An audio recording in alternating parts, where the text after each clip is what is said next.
Good afternoon, everybody. You're very welcome today. My name is Anna Healy Fenton. For those of you that don't know me, I'm a former president of the club, rather a long time ago now. And for the purposes of today, I am a drug addiction treatment specialist, which is why I'm a counsellor. I work at OT&P, which many of you may know is a huge medical practice here in Hong Kong. So I was chosen today because I have a somewhat personal interest in this topic. So our guest today is a very remarkable lady, Cammie Wolf Rice. Cammie, you're very welcome. Now, Cammie's story is one of a very personal story, really, isn't it? It's the story of how you helped your son Christopher battle his addiction to opioids for 15 years. And then after that, you felt really very personally moved by this, particularly by the enormity of the opiate crisis in the States. I think the latest stats are 107,000 deaths in 2021 alone.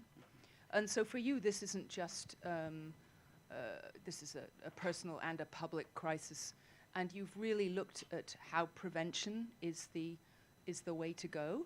And one of the things you've done is introduce a life care specialist into hospitals. Because, as you say, we don't have anyone to advise us on whether or not a drug is a good drug to take in hospital. And just because it's prescribed, it doesn't always come with the government health warning, does it? And for you, I think Christopher started out that way, didn't he, with prescription drugs that then went awry. Now, it doesn't always happen that way. Sometimes people start with street drugs and then get back into the prescription type of drugs. You'll explain all about that. So I think you've summarized your journey as a journey from pain to purpose, and your campaign to bring this issue of the opioid crisis to public attention is why you're here today. Now, you're a former Hong Kong resident.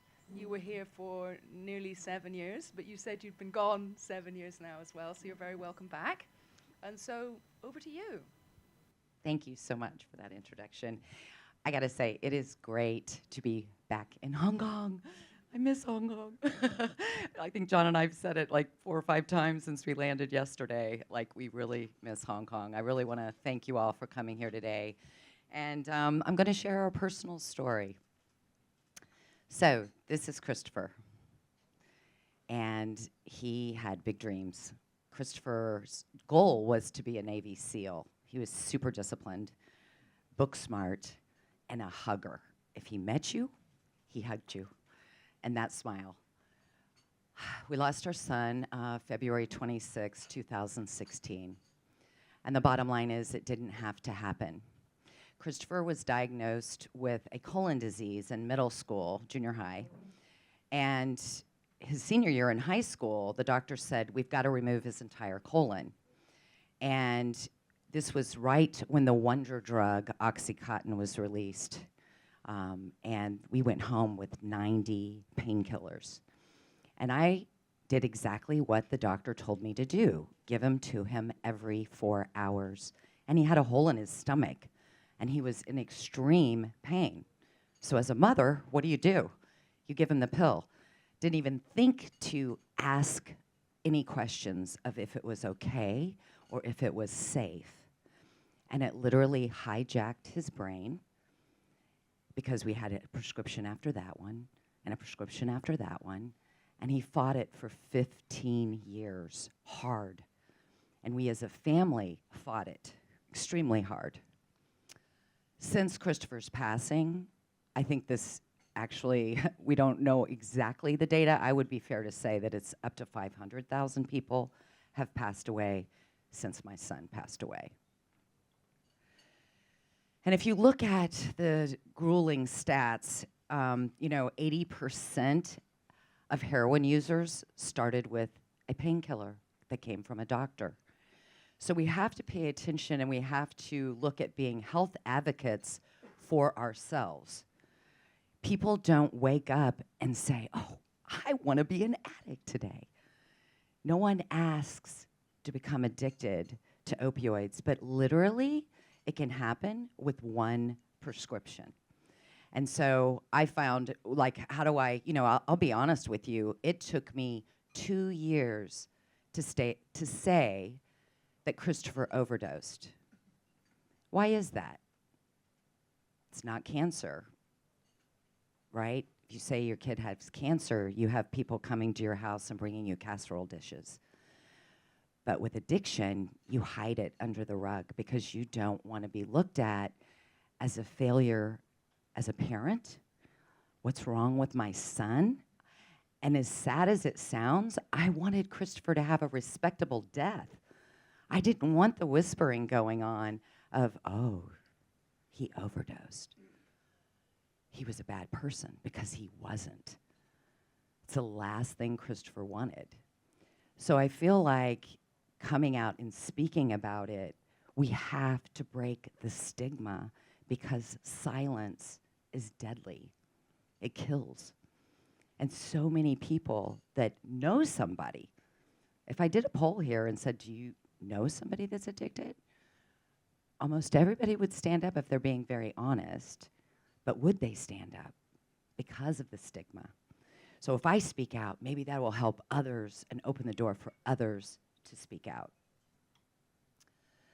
So 2 years I kept quiet. Then I finally came out and said, I've got to do something. Because I had a choice. I can either stay in fetal position, because there is no worse pain than losing your child. It's horrible. Or you got to take that pain and turn it into purpose. And really felt like, how do we stop it before it starts? And many times addiction starts with that prescription or that hospital visit. And so we developed a new position in hospitals. We started a clinical trial in Atlanta at one of the top trauma hospitals in the country. Because look at our society. We use coaches for everything. We have executive coaches, workout coaches, birthing coaches, sleep coaches. But you don't have a coach when you have a health crisis. And that's the most critical time that you need a coach. I feel like if Christopher would have had a coach, someone to say, hey, you're taking an opioid. This painkiller is addictive. So you need to taper off very quickly. Now, are there places for opioids? Absolutely. If you have a car accident, you have your leg cut off, whatever the situation, you might have to take an opioid, but you need to understand how quickly you must taper off, the importance, and what other pain management techniques can you do for pain that are non-addictive, right? So we have life care specialists. We've been doing clinical trials because you have to have the data to prove that it's needed. And 70% of the patients that we saw didn't know they were taking an opioid or didn't know what an opioid was. So there you got a problem right there, right? And then we provide all types of pain techniques to help with anxiety, stress, depression, PTSD. Because if you're in the hospital, you probably have all of those things. Actually, if you're in today's society and you just watch the news for a few minutes, you might have all of those things, right? So you do need mental health techniques. And that's why you need a care coach to get through a health crisis. But then let's talk about fentanyl, because they're two different things. They're related, and the opioid epidemic is devastating in the United States right now. But we also have a fentanyl crisis. Raise your hand if you know what fentanyl is and you know how it's attacking. Okay, so most everybody knows. It's not an overdose. It's actual medicine that's being poisoned with fentanyl. I'm going to ask you to help me for a second. Oh. I'm going to steal your glass. Can you hold that? Pour that in the glass, please. I'm going to fall off the stool at the same time. Hang on. Okay. Sprinkle, sprinkle. Oh, it's not coming out. Hang on.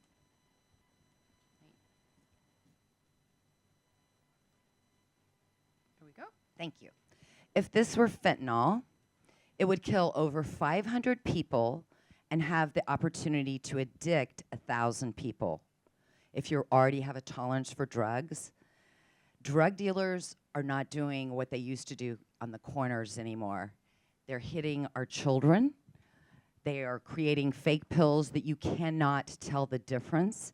Xanax, Percocet, Adderall. And they're going after our children in the United States. I'm going to specifically speak about the United States. I think it's happening all over the world. They make it look like dessert and candy. I recently went to Washington, D.C. with the Drug Enforcement Agency, and there was a theater full of parents that had lost their children. You name the age, and it was given. 13, 14, 15-year-olds had a slumber party. They reached out on Snapchat or any social media. I'm not blaming Snapchat, but it's the problem. Would you like to take some candy that will make you dance all night? Will make you laugh till you can't stop?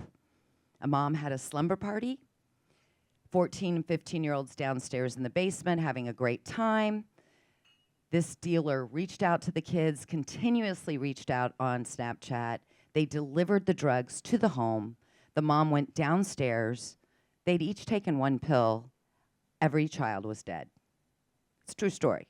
Don't hear about it. We need to be talking about it because our kids are being, as you see, it looks like candy. And they have these different symbols on social media to get these kids to, they'll actually see a kid going to a concert on Facebook and reach out. How would you like to have a really good time at that concert? Here's the thing. People have been experimenting for drugs for years and years and years and years. The difference is they're poisoned. So should a kid die because he makes a bad choice? Should a college student die because he wanted to take an Adderall to stay up all night to study for a final? And he thought that he was taking an Adderall, but that Adderall was laced with fentanyl. I'd like to show this film just to understand the importance of what's going on in the United States. I'll hit play here. Help! Help! Somebody help! Our friend, help!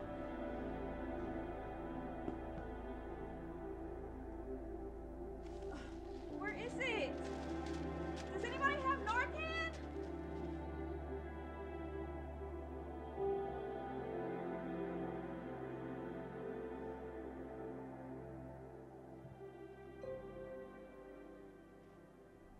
Why should you carry Narcan? For the law enforcement officer suffering an accidental exposure while on duty. For your student who's been struggling at school and hasn't returned from the bathroom in over 20 minutes. For your neighbor whose son is lying unconscious on their dining room floor. For your best friend from high school who grew up in an abusive home and was given her first drug from her parents. For your dog who ate a thrown bag of heroin on your daily walk. For your daughter who was raised in a perfectly normal home, but still turned to drugs. For the little boy who will never see his parent again. For the teenage girl who was experimenting at a party. For your best friend's brother, who they love unconditionally, no matter how many times he's been to rehab. For your grandma, who forgot how much of her pain medication she took. For your toddler, when you accidentally left the pain medication on the table. For the boy at the party who didn't know his marijuana was laced in fentanyl. For humanity. For all of our children that we have lost. For people suffering substance use disorder. Why should you carry Narcan? So you can save a life.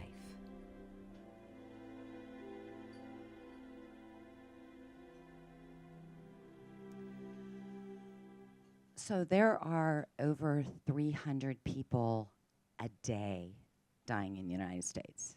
A day. That's like an airplane crashing into a mountain every single day. It honestly should be a ticker on every news channel to bring awareness, and there should be Narcan wherever there's a fire extinguisher or a fibrillator, because it's that large of a crisis. So Narcan, literally, for those of you who haven't seen it, It literally looks like a nasal spray. If you were to administer Narcan to someone and they weren't overdosing, it would not hurt them. This could literally save a life. We are getting this in all of our schools in the United States, airports, libraries, everywhere. That's how bad it is. That's what the crisis is. And so I wanted to share with everybody, I don't think that the fentanyl crisis has happened here in Hong Kong, which I'm thrilled to hear that. But it's deadly in the United States. So there's the opioid crisis, and then we have the fentanyl crisis as well. And the reason that I wrote the book, The Flight, is because I wanted to reach the masses. I have this fire inside of me. The only way I know how to explain it is I don't want another parent to lose a child. And so we are in the preventative lane. And I'm trying to just educate people, as many people as I possibly can, to save a life. And while I talk about, I use an airplane, because I've spent a lot of time on airplanes, especially when I lived in Hong Kong, going back and forth, as an analogy of life. And we land at different places in our life. We land at happiness and success and sorrow and grief and illness. And we have to keep flying, and you got to refuel and keep going. And you never know who's going to leave your flight unexpectedly, and you don't know who's getting on your flight. So while you read about my journey, I really wrote it in the pretense that you think about your own journey. So that's all I have, and I'll open up for questions. Great. Well, thank you very much, Cammie. You're right in saying that in Hong Kong we technically don't have a huge problem yet. In fact, at the weekend, Customs had one of their biggest fentanyl busts in a long while. They picked up 3 kilograms of fentanyl in a consignment of air-conditioned compressors, which was unusual, so much so it made big news here. So how do you see the progression of the problem? What caused the progression in the States, do you see? Well, I think that, if you look at AIDS, it was very quiet until Ryan, the young boy, got AIDS. And then people started paying attention to it. And addicts have been dying with fentanyl several years ago. And I think had we paid attention then, we wouldn't have our young teenagers dying. So I think it does, again, go back to stigma and what we care about. And we need to care about things before it actually happens to us. You can still care about something even if you haven't been personally impacted by it. And that's what I've found is people wait until it happens to them, and then they care. And then it's too late. Right. Now, you highlighted one very sore point, which is that often the original source of these drugs is doctors, orthopedic surgeons, and general practitioners. Any member of the medical practitioner profession typically prescribes these drugs without, would you say, adequate warning? Agreed. We brought our chief medical officer of Christopher Wolf Crusade with us to Hong Kong, and she's actually arriving tomorrow, I think. And she speaks about, I didn't think I was part of the problem, but I went back and talked to my office, and I looked at my prescription writing and said, why are my patients calling in and negotiating how many pain pills they get? And she realized that she was a part of the problem. I will say in the United States, we have seen a decrease in the prescription writing because doctors are now being monitored. There is a state-by-state database, and they will red flag physicians for overprescribing. We have to look at, our society looks for the answer in a pill. And many times you need Motrin and ice, and you have to tell, your body's in pain, and that's to tell your body where to go to fix the pain. I will say dentists also in the United States are some of our highest prescribers. There are many people in rehab in the United States that got addicted to painkillers from wisdom teeth pulling, and they go home with 30 Percocet. You do not need narcotics for wisdom tooth. You need Motrin and ice. And so I just think it's important that we start asking physicians and dentists questions. Don't assume, and ask and be a health advocate for yourself and for your loved ones to ask those important questions, because I do believe there's a lot of overprescribing, for sure. Right. So now we'd like to throw the questions open to the floor. So if anybody would like to ask a question, please raise your hand, say where you're from, and feel free to speak. The staff members will pass around microphones, I think.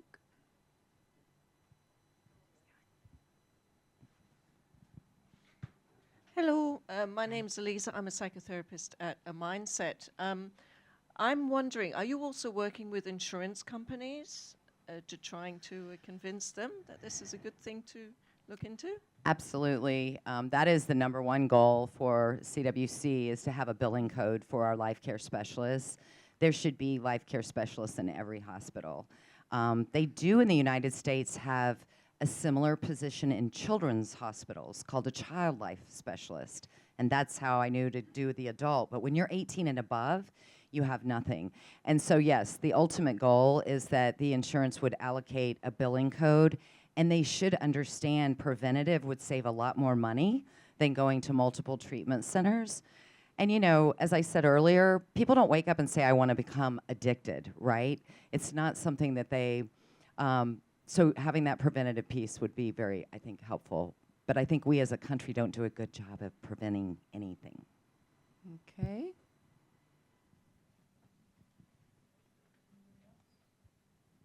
Thank you. Thank you. May I just make a couple of points? Could you introduce yourself, please? David Hodson, a long-term resident of Hong Kong, ex-police officer who dealt with narcotics. But that's an aside. As Anne says, yes, in the papers a couple of days ago, the 3 kilos of fentanyl. One hopes that journalists will be inquiring, which way was the fentanyl going? Was it coming into Hong Kong, or was it passing through on the way somewhere else? David, it was, as you know, it was, I think you know, it was coming in from the US. It wasn't specified where it was going, but we're a distribution hub here, Yeah. I hear from the narcotics folks, rather than a consumer point. The second is something against myself, really, of just how stupid I am. I've just had a long relationship with Queen Mary Hospital, having had 220 appointments in the last few years, 8 operations and numerous painkillers. I haven't the faintest idea what they were. I just took them on trust. Yeah? I know at one stage they just stuck a morphine machine next to me and said, if you're uncomfortable, just click. I never did. But what else they were doing, I haven't the faintest idea. So we all need to be a bit more demanding of information. Absolutely. Thank you for sharing. Anybody else? So I'm Mark Bonner, and I do work for a very large American insurance company. So the opioid crisis has cost us a lot of money. So a couple of questions. One, what do you think drug dealers, they're obviously in it for the money, but what do you think the incentive is to, lace drugs with fentanyl that will kill people? So it's one question. And the other question is, what degree of culpability do you think the FDA has played in this, or should accept? Good question. Or is that, with some of the people here, is that too big a question? I highly recommend watching Painkiller on Netflix. It's a very good story of how it all got started in the background with Purdue Pharma and so forth, and the role that the FDA played into it. I didn't understand in the beginning either why would a drug dealer kill their client, but if you have a tolerance for drugs and I give you that speck of fentanyl, you are my best client. You're gonna come back, come back, come back. Now the fact that you'll live maybe a year, but they don't care because they go to the next person.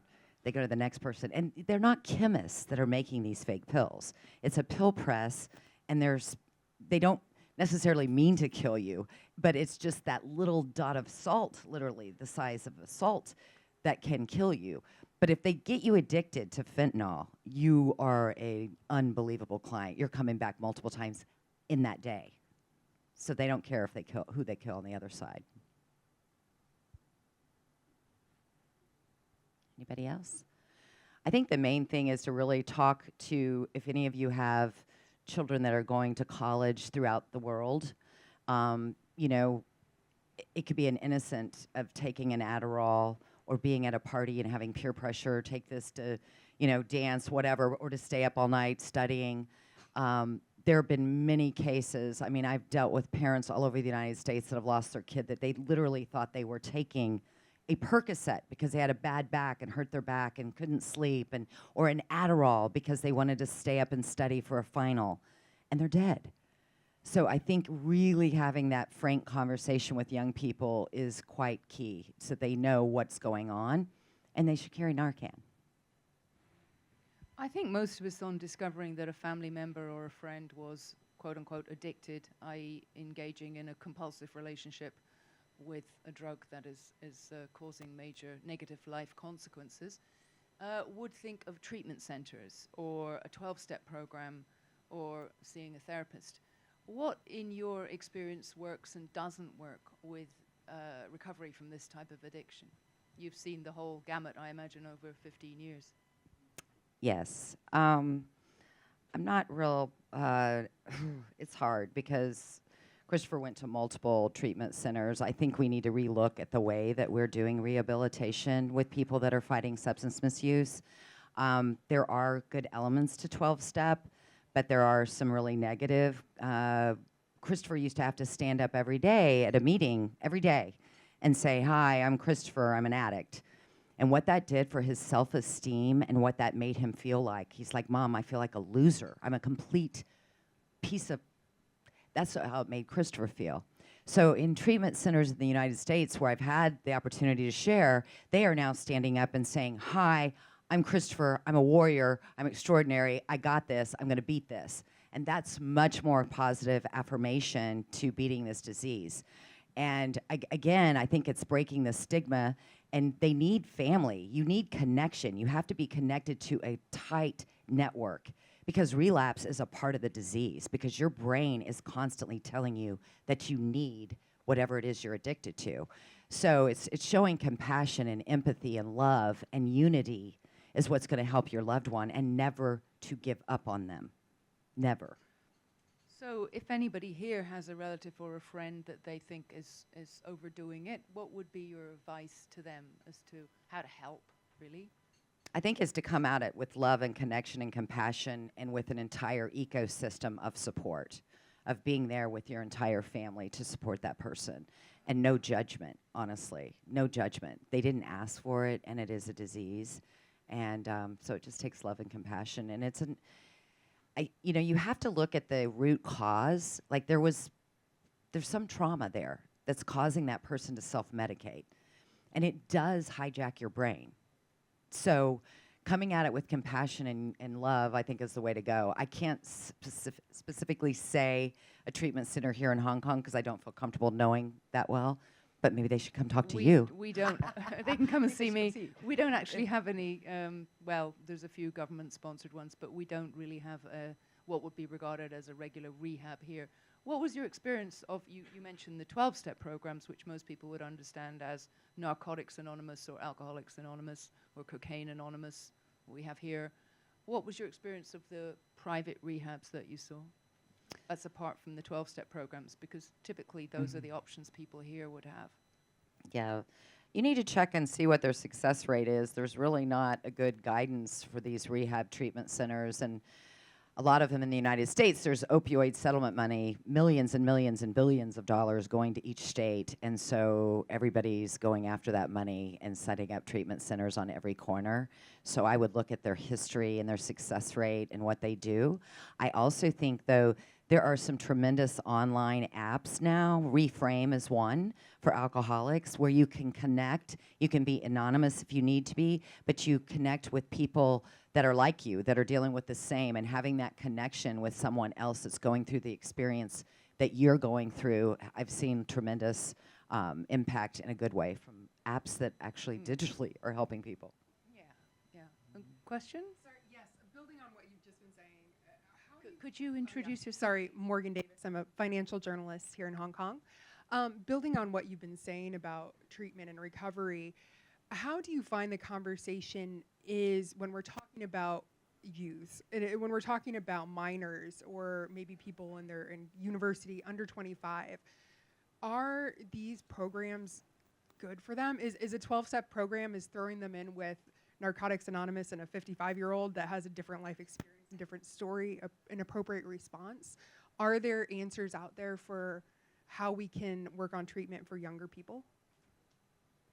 That's a great question. No, I wouldn't be putting them in groups with, they need to be in with peers. We have one of the other hats I wear is I chair a youth organization in Atlanta, Usher the Performer. He's had a nonprofit for 25 years. And we have a peer-to-peer program where we have young people working with young people and educating young people peer-to-peer. And I think that's the way to go. If you're talking about treatment, that's a whole other thing. Again, it's connecting them with young people and you know, I'm sorry, I don't have a lot of positive story about treatment. It's a huge problem. It's a huge problem. I think we have to relook at how we're addressing treatment for young people. And I don't have that answer. That's why I had to get on the preventative side of it, stopping it before it ever starts. And when we started in the hospital, we started in orthopedic trauma unit because that's the #1 place young people are introduced to opioids by a football injury, a car accident, whatever, gymnastics, and they go home with a big bottle of opioids, painkillers. So I wish I had a better answer for the treatment, but right now I don't think there is one. Cammie, could you talk to how it affects the wider family? Because I think the statistic is the average addict takes down 5 people with them, one way or another. How, as a family, did it affect you? Horrible. It absolutely affects everybody. And that's why you have to come together as a family to support that individual and support all the other family members. And if you look at 300 people dying a day, look how many people one person dying. With Christopher dying, that affected at least 50 people, right? Our aunts, uncles, grandparents, friends, and those people need support. So there's a lot of efforts in the United States on grief support for families because 500,000 people have died, right, since Christopher's death in 2016. How many people were affected by that death, by that grief? It's huge, and it's a problem. Yes, there's a question down here. Thank you. Chris Lawrence from Perspection, Mental Health Support. Thank you, Cammie, first of all, for the presentation. It was enlightening that you also see that the issue is around prescription by medical professionals in the first, very often in the first instance, for that transition from the hospital to the private. Now, is this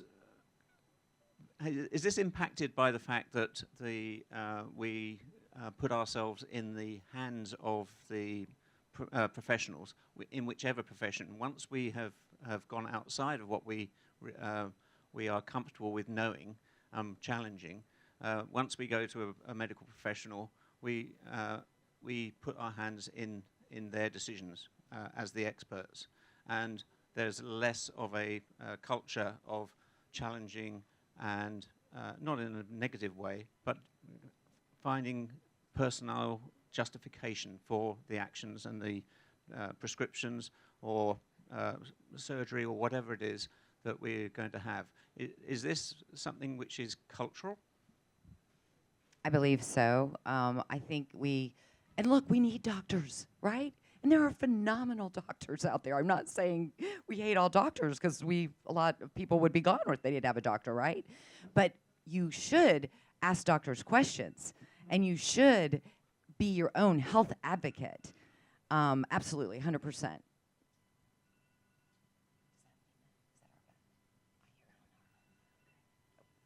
I hear an alarm. Are we in trouble? I hear an alarm. Yes, there's a question in the middle there. Greg Gertis with the U.S. Consulate. It's a troubling story, to hear about your child. I mean, that's absolutely painful. And from that consulate side or the U.S. government side, what are your thoughts on what is freedom of someone's choices when it regards to pain? Not just whatever, but something specific like that, and regulation. How do we balance that? It's a great question. I think we can't count on the government to take care. I think we have to be our own health advocates. I'm going to keep saying it over and over again. I don't think we can. I mean, even meeting with the DEA in Washington last month, they're saying, like, we're fighting the cartel, and we don't have the manpower, and we don't have, most of the DEA agents live outside the United States, and we're trying to fight it in our own backyard. And they're very authentic about the issues, right? But it's really the parents that have lost kids that are out fighting and are the army in the streets. And I had many people tell me in Washington, D.C., look, it's going to take the private sector, people speaking out and coming together to fix this. Don't think the government's going to be able to fix it for you. It has to come from the private sector. And every time you get a microphone, Cammie, you need to speak into it, and here I am.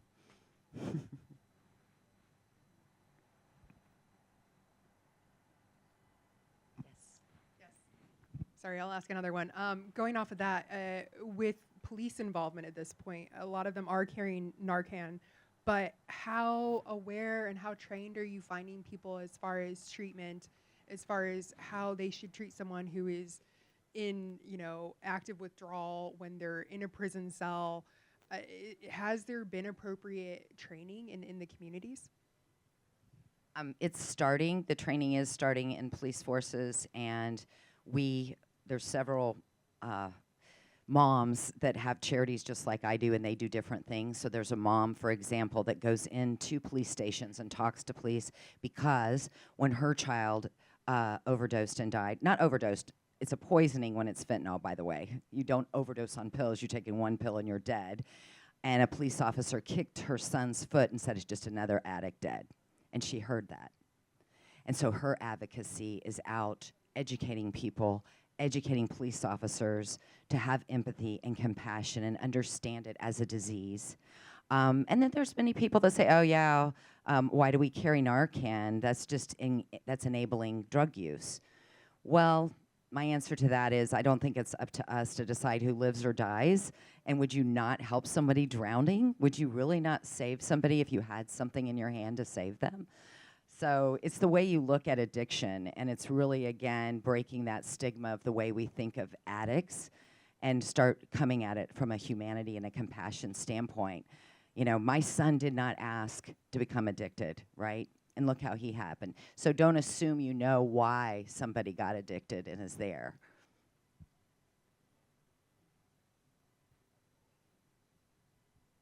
Any more? Okay, if there's no more questions, I'd just like to recommend Cammie's book, The Flight, which got them some here today? Yes, we do. And actually, I'd like to share one thing that I'm pretty excited about. During COVID, when we got to go out and eat and you had to learn how to scan a QR code if you wanted to see the menu, I was sitting there having breakfast and I was like, wow, I'm going to put QR codes in my book. And so after every single chapter, because some people don't read, right? Or don't want to read. So after every chapter, there's a QR code and a little video comes up and I give some extra content. But more importantly, in the back of the book, you can scan the resource library, and I'm constantly able to update that so it never goes stagnant with the information and the data. And so, I thought that would be helpful because it's ever changing as the stats are and the solutions are too. So it'll obviously stay updated. And, I just ask, if you sign up for our newsletter, you just can stay educated on what's going on and help us to educate more, to join the crusade and follow us on social media. I'd appreciate it. And get the flight. So, all proceeds go to the charity also. Every dime that I make goes to the charity. And I am so honored that Bookazine has taken this book in all 3 locations. It's a big deal to me. I literally, Cheryl, thank you for putting this whole thing together. She's been my Jerry Maguire coming back to Hong Kong. She's got me speaking all over the place, and I super appreciate it. And I, as always, appreciate my husband supporting me on all these efforts as well. So thank you both. And thank you, Cammie. Thanks.